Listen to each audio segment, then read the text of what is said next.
आज देखने वाले हैं इसमें टॉप 150 यानी कि 150 क्वेश्चन हिस्ट्री का, इतिहास का, जिसमें एंशिएंट हिस्ट्री का 50 क्वेश्चन है, मिडाइवल हिस्ट्री का 50 क्वेश्चन है और मॉडर्न हिस्ट्री का 50 क्वेश्चन है। टोटल 50 50 50 150 प्रश्न लिया गया है, जो कि एनसीईआरटी बुक को फॉलो किया गया है।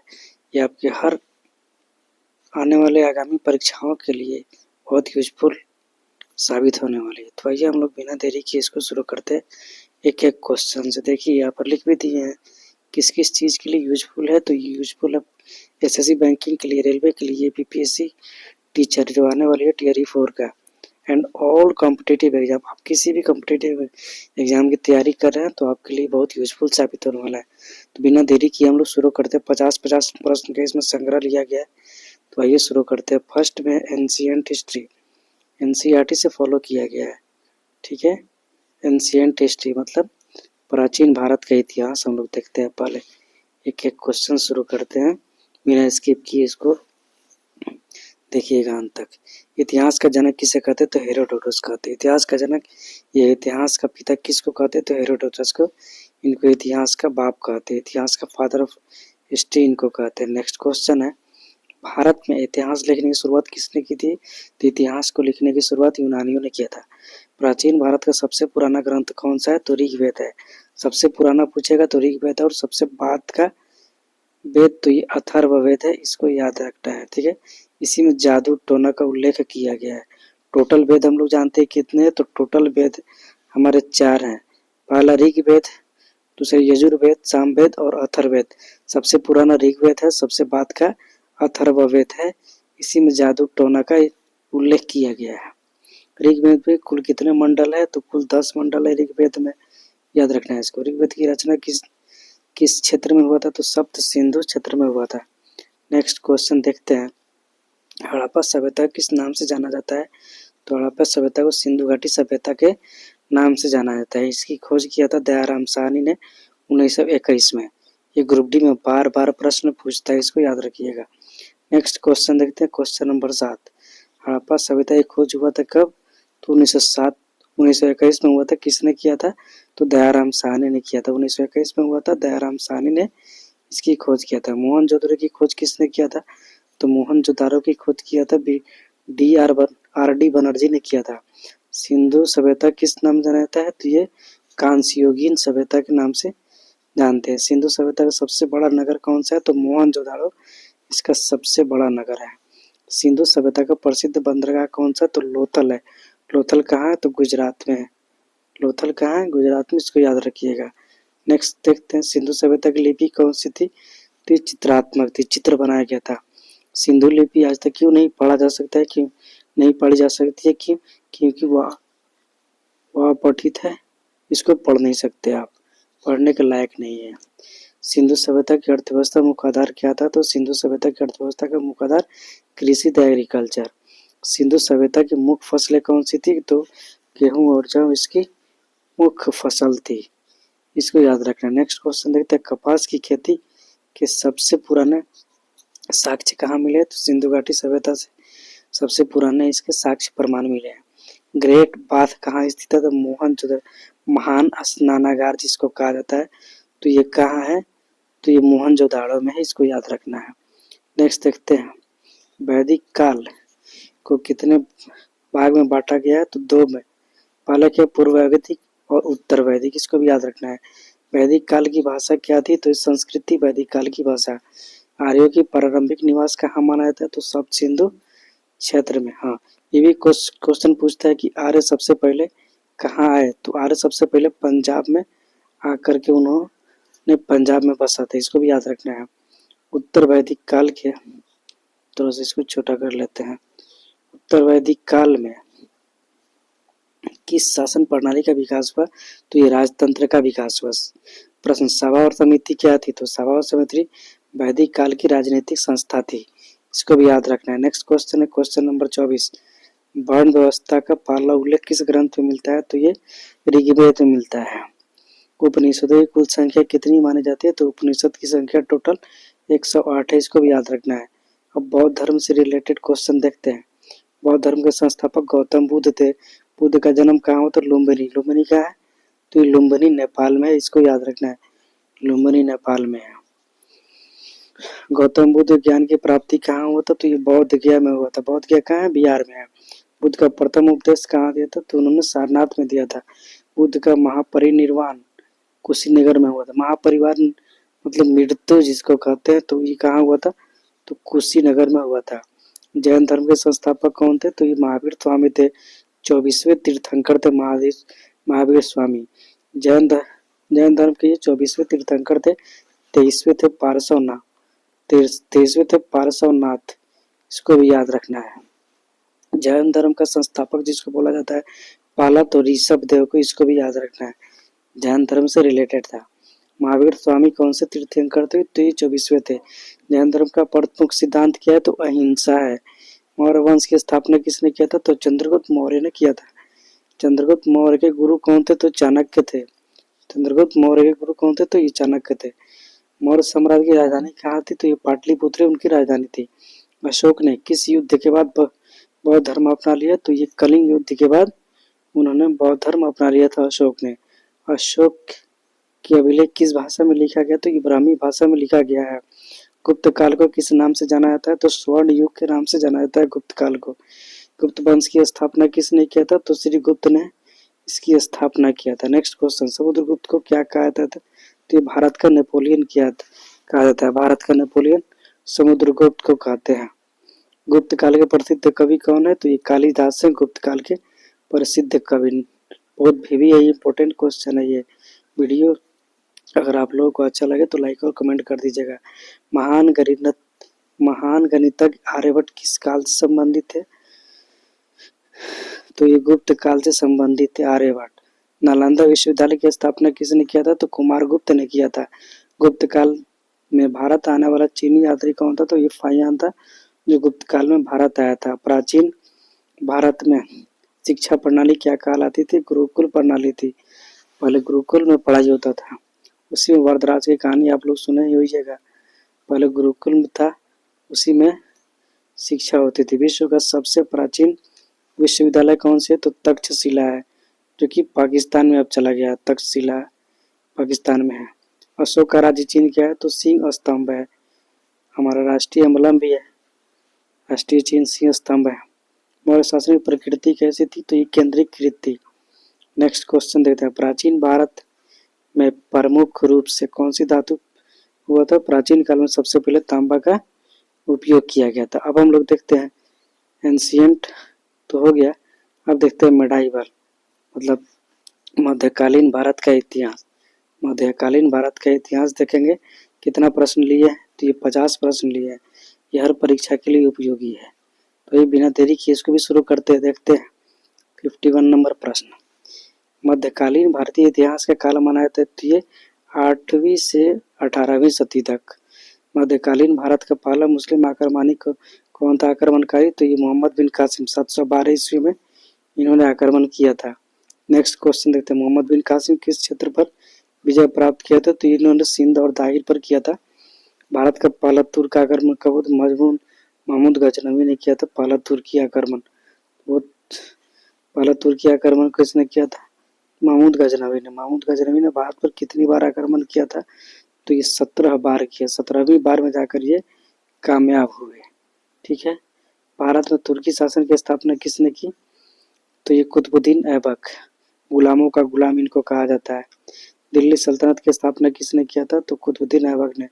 गुलाम वंश की भी स्थापना इन्होंने ही किया था, कुतुबुद्दीन ऐबक ने। दिल्ली सल्तनत का पहला वंश कौन सा था? तो गुलाम वंश था। गुलाम वंश का टाइम ऑफ पीरियड था 1206 से 1290 तक, इसको याद रखना है। गुलाम वंश का ये पीरियड था। भारत का पहला मुस्लिम शासक कौन सा था? नेक्स्ट क्वेश्चन देखते हैं, भारत का पहला मुस्लिम शासक देखते हैं तो ये कुतुबुद्दीन ऐबक जी थे। इन्हें लाख बख्श के नाम से भी जानते हैं। कुतुब मीनार के निर्माण किसने करवाया? तो ये कुतुबुद्दीन ऐबक ने किया था। कुतुब मीनार को किसने पूरा करवाया? तो इल्तुतमिश ने। इन्होंने शुरू किया था कुतुबुद्दीन ऐबक ने, लेकिन बीच में इनकी मृत्यु हो गई तो उनका दामाद इल्तुतमिश ने करवाया था। दिल्ली सल्तनत की पहली महिला शासिका कौन थी? तो ये रजिया सुल्तान थी। इल्तुतमिश ने किस सिक्के की शुरुआत की? तो टांका और जीतल का इन्होंने शुरुआत किया था। बलबन ने किस सिद्धांत अपनाया था? तो ये लव एवं वक्त की नीति बलबन ने अपनाया था। अलाउद्दीन खिलजी किस वंश से थे? तो ये खिलजी वंश से अलाउद्दीन खिलजी रिलेटेड थे। अलाउद्दीन खिलजी ने कौन सी बाजार की व्यवस्था की? तो ये मूल्य एवं नियंत्रण की नीति अपनाया था। अलाउद्दीन खिलजी का सेनापति कौन था? तो ये मलिक काफूर था, जो कि एक हिजड़ा था। 1000 दिनार में उसको खरीद कर लाया गया था। नेक्स्ट देखते हैं, दक्षिण भारत पर पहला सफल आक्रमण किसने किया था? तो ये मलिक काफूर ने किया था। तुगलक वंश की स्थापना किसने किया था? तो गियासुद्दीन तुगलक ने किया था। राजधानी परिवर्तन का प्रयोग किस सुल्तान ने किया था? तो ये मोहम्मद बिन तुगलक ने करवाया था। तांबे और सिक्के का प्रयोग किसने किया था? तो मोहम्मद बिन तुगलक ने किया था। फिरोज शाह तुगलक को किस कर को समाप्त किया? तो जजिया कर को, जो ब्राह्मण पर लगता था, इन्होंने फिरोज शाह तुगलक ने समाप्त कर दिया था। दिल्ली सल्तनत का अंतिम वंश कौन सा था? तो लोधी वंश था। लोधी वंश का संस्थापक बहलोल लोधी जी थे। पानीपत का प्रथम युद्ध हुआ था 1526 में। पानीपत के प्रथम युद्ध में कौन लड़ा था? तो बाबर और इब्राहिम लोधी। इसमें विजयी रहा बाबर। बाबर और इब्राहिम लोधी क्या हो गए? हार गए, याद रखिएगा। मुगल साम्राज्य की स्थापना किसने किया था? तो ये बाबर ने किया था। बाबर की आत्मकथा बार बार पूछता है प्रश्न, भी है, इसको लिखिएगा। बाबर की आत्मकथा का नाम तुजुके बाबरी था। किस भाषा में? तो तुर्की भाषा में था, इसको भी याद रखना है। खानवा का युद्ध किसके बीच में हुआ? तो बाबर और राणा सांगा के बीच में हुआ था। मुगल साम्राज्य का वास्तविक संस्थापक किसे माना जाता है? तो मुगल साम्राज्य का वास्तविक संस्थापक अकबर को माना जाता है, ये भी याद रखना है। अकबर के नवरत्न की संख्या कितनी थी? तो नाम में ही 9 है, यानी कितना रहेगा? 9 रहेगा, इसको भी याद रखना है। अकबर ने कौन सा नया धर्म चलाया था? तो दीन इलाही 1582 में चलाया था, जो कि ये कारगर नहीं हुआ, बंद करवा दिया गया। अकबर का राजस्व मंत्री कौन था? तो ये टोडरमल जी थे। मुगल प्रशासन में भूमि नापने की प्रणाली क्या कहा जाती थी? जब्ती प्रणाली कहा जाती थी। जहांगीर का असली नाम क्या था? तो सलीम था। सलीम था जहांगीर का असली नाम, ठीक है, सलीम और अनारकली। नूरजहां किस मुगल शासक की पत्नी थी? तो जहांगीर की पत्नी थी। शाहजहां को किस स्थापत्य कला के लिए जाना जाता है? तो शाहजहां को ताजमहल निर्माता के रूप में जाना जाता है। ताजमहल का निर्माण किस स्मृति से हुआ? तो मुमताज महल की याद में, स्मृति में, मुमताज महल की याद में बनाया गया था। औरंगजेब का राजकीय नाम क्या था? तो आलमगीर था। औरंगजेब ने कौन सा कर पुनः लगा दिया? तो जजिया कर लगा दिया था। मुगल साम्राज्य का अंतिम शासक कौन था? तो मोहम्मद शाह जफर था। बहादुर शाह जफर, बहादुर शाह जफर जी थे, जो 1857 के विद्रोह में भाग लिए थे। बहादुर शाह जफर जी को कैद करके रंगून भेज दिया गया था, बर्मा, जहां उनकी मौत हो गई। नेक्स्ट क्वेश्चन देखते हैं। भक्ति आंदोलन के प्रवर्तक माने जाते हैं कौन? रामानंद जी। और रामचरितमानस का रचयिता कौन है? तुलसीदास। रामचरितमानस उन्होंने लिखा था। सिख धर्म के संस्थापक थे गुरु नानक जी। इनकी जो जन्म हुआ था 1469 में हुआ था। सूफी संत ख्वाजा मोइनुद्दीन चिश्ती किससे जुड़े थे? तो अजमेर में।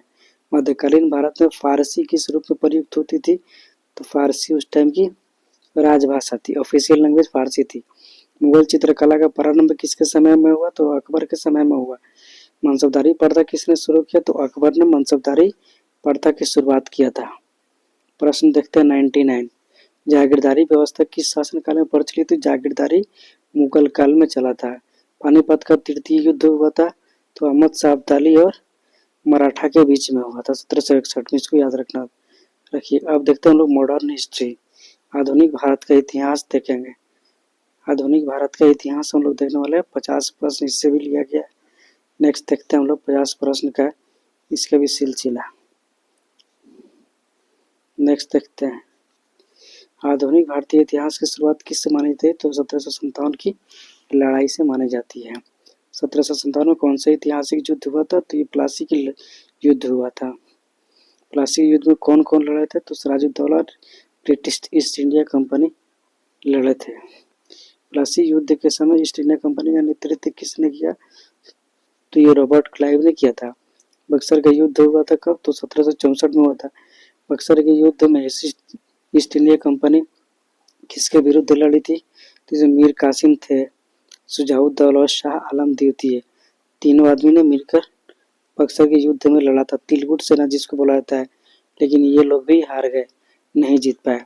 बक्सर के युद्ध के बाद कौन सा अधिकार मिल गया? तो दीवानी का अधिकार ब्रिटिश ईस्ट इंडिया कंपनी को दीवानी का अधिकार मिल गया था। भारत में दीवानी का अधिकार किसे प्राप्त हुआ? ईस्ट इंडिया कंपनी को। अस्थायी बंदोबस्त किसने लागू किया? तो अस्थायी बंदोबस्त 1793 में लॉर्ड कॉर्नवालिस ने लागू किया था। इसको इस्तेमरारी व्यवस्था भी कहते हैं। अस्थायी बंदोबस्त किस वर्ष लागू हुआ? तो 1793 में। रैयतवाड़ी व्यवस्था किससे संबंधित है? तो रैयत मतलब होता है ये किसान। आज भी ये हम लोगों का भाषा इस्तेमाल होता है। मालवाड़ी व्यवस्था किस क्षेत्र में लागू किया गया था? तो ये उत्तर भारत में लागू किया था। भारत का गवर्नर जनरल बनने वाला पहला व्यक्ति कौन था? तो वारेन हेस्टिंग था। गवर्नर जनरल वारेन हेस्टिंग बना था। सहायक संधि की नीति किसने चलाया था? तो सहायक संधि सब्सिडी अलायंस जिसको बोला था लॉर्ड वेलेजली ने चलाया था। डॉक्ट्रिन ऑफ लैप्स हड़प की नीति किसने? तो लॉर्ड डलहौजी ने। 1857 का विद्रोह किस समय हुआ था? तो ये सैनिक विद्रोह था। 1857 का विद्रोह कहाँ से शुरू हुआ? तो 1857 का विद्रोह मेरठ से शुरू हुआ था। मंगल पांडे आप लोगों का नाम याद ही होगा। 1857 के विद्रोह का नेतृत्व दिल्ली में किसने किया? तो बहादुर शाह जफर ने किया था। 1857 के विद्रोह का प्रमुख नेता या रानी कौन थी? नेत्री या रानी कौन थी? तो लक्ष्मीबाई जी थी, जिनका बचपन का नाम मणिकर्णिका है। मणिकर्णिका मूवी भी आया था, देख सकते हैं आप लोग। 1857 के विद्रोह के बाद कौन सा शासन समाप्त हो गया? तो ईस्ट इंडिया कंपनी का शासन समाप्त कर दिया गया। भारत में ब्रिटिश क्राउन का शासन कब प्रारंभ हुआ? तो 1858 में। भारतीय राष्ट्रीय कांग्रेस की स्थापना तो 1885 में। 28 दिसंबर 1885 में बम्बई में हुआ था। कांग्रेस की स्थापना किसने किया था? तो एओ इलेक्टन एओ ने किया था। नेक्स्ट प्रश्न देखते हैं। कांग्रेस का पहला अधिवेशन तो ये बॉम्बे में हुआ था। 72 सदस्य शामिल थे। कांग्रेस के पहले अध्यक्ष कौन? बनर्जी व्योमेश चंद्र बनर्जी जी थे, इसको भी याद रखना है। बंगाल विभाजन कब हुआ था? तो 1905 में बंगाल विभाजन हुआ था। बंगाल विभाजन किस वायसराय ने किया था? तो लॉर्ड कर्जन ने 1905 में बंगाल विभाजन किया था। स्वदेशी आंदोलन की शुरुआत किससे हुई? तो बंगाल विभाजन से शुरू हुई। मुस्लिम लीग की स्थापना कब हुई? तो 1906 में हुआ था। मुस्लिम लीग की स्थापना कहाँ हुआ था? तो ढाका में हुआ था 1906 में, सलीमुल्लाह खान के नेतृत्व में। होम रूल आंदोलन किसने चलाया था? तो तिलक और एनी बेसेंट ने 1916 में होम रूल आंदोलन चलाया था। नेक्स्ट क्वेश्चन, गांधी जी भारत कब लौटे थे? तो 9 जनवरी 1915 को महात्मा गांधी जी भारत लौटे थे। 9 जनवरी को प्रवासी भारतीय दिवस के रूप में माना जाता है। महात्मा गांधी जी का पहला सत्याग्रह कौन? तो चंपारण 1917 में पहला सत्याग्रह। असहयोग आंदोलन कब शुरू हुआ? तो 1920 में असहयोग आंदोलन शुरू हुआ था। सविनय अवज्ञा आंदोलन 1930 में। दांडी मार्च कब हुआ था? तो 1930 में दांडी मार्च हुआ था। नेक्स्ट क्वेश्चन, भारत छोड़ो आंदोलन कब शुरू हुआ था? तो 8 अगस्त 1942 को हुआ था। भारत छोड़ो आंदोलन का नारा क्या था? तो ये करो या मरो का डू और डाई महात्मा गांधी जी ने दिया था। कैबिनेट मिशन कब आया? तो 1946 में कैबिनेट मिशन आया था। भारत का विभाजन कब हुआ? तो 1947 में 15 अगस्त 1947 में हुआ था। ठीक है, भारत का स्वतंत्रता कब मिला? 15 अगस्त 1947 को। भारत के पहले गवर्नर जनरल तो लॉर्ड माउंटबेटन थे।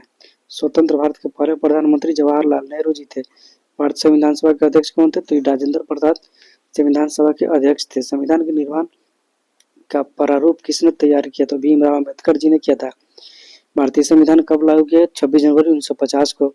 जलियांवाला बाग हत्याकांड हुआ कब? 13 अप्रैल 1919 को हुआ था, इसको याद रखना है। जलियांवाला बाग हत्याकांड के समय वायसराय कौन था? तो लॉर्ड जेम्स फोर्ड जी थे। लॉर्ड काटो नाम को, लॉर्ड नहीं होगा ये, लॉर्ड जेम्स फोर्ड थे, याद रखना है। नेक्स्ट प्रश्न, साइमन कमीशन भारत कब आया था? तो 1927 में आया था। साइमन कमीशन का विरोध क्यों हुआ था? तो इसमें एक सदस्य भी भारतीय नहीं थे, एक भी सदस्य इसमें भारतीय नहीं थे, इसीलिए इसका विरोध हुआ था। साइमन कमीशन का 1928 में हुआ था। साइमन गो बैक का नारा भी लगा था। साइमन गो बैक, साइमन वापस जाओ, साइमन गो बैक का नारा इसी में विरोध करते समय लाला लाजपत राय के सर पे चोट लग गया था और वो उनका देहांत हो गया था। 1928 में आया था साइमन कमीशन, इसी का विरोध कर रहे थे कौन? लाला लाजपत राय। तो अब तो वीडियो कैसा लगा आप लोग कमेंट करके बताएंगे, और अगर वीडियो अच्छा लगा तो लाइक और सब्सक्राइब कर दीजिएगा। फिर मिलेंगे नेक्स्ट वीडियो में, तब तक के लिए इतना ही। Good night.